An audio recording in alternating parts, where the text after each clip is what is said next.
মাটির দিতে হলে মাটির ফটোটা ভালো হলে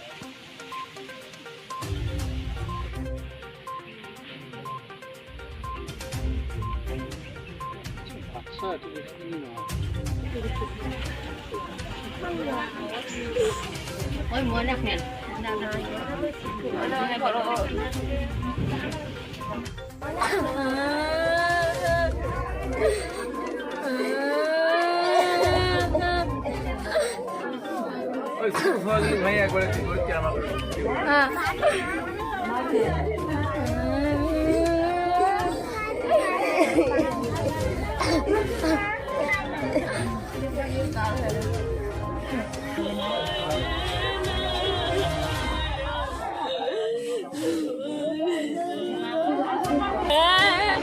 ভাল করিবি তু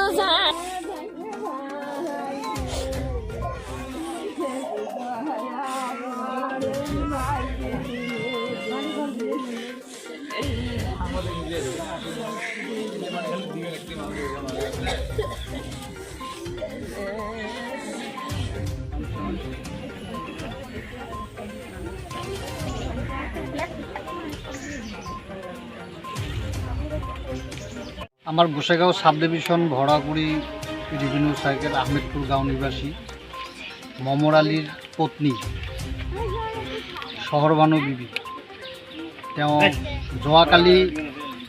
যোৱাকালি কোবৰাই তাক ঠুকি দিলে পাকঘৰত, যিটো নেকি পাকঘৰৰ কথা আমি চিন্তা কৰিলে বহুত একদম ক'ব নোৱাৰা পাকঘৰ আৰু কি। তাত চালি নাই, বেৰ নাই, সেইখিনি ঘৰত কিছুমান খৰি ৰাখিছে, খৰিৰ ভিতৰত এই কোবৰাটো আছিল।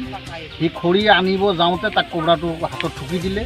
ঠুকি দিয়াৰ পিছত তাক লগে লগে আহ্বান জনাওঁ চৰকাৰক, যাতে এই যে যিজন শহৰবানু বিবি যে ঢুকালে তাৰ সৰু সৰু পোৱালি আছে 6জন।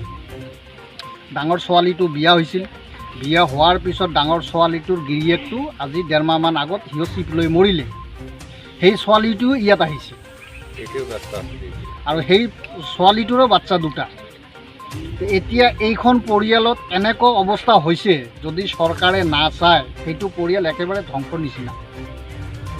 আৰু মই ক'ব বিচাৰিছোঁ যে চৰকাৰে কিবা কিবি আঁচনি বহুত দিছে, তাৰ বাদে ঘৰো দিছে, কিন্তু আজিলৈকে এইটো পৰিয়াল এটা ঘৰ নাপালে।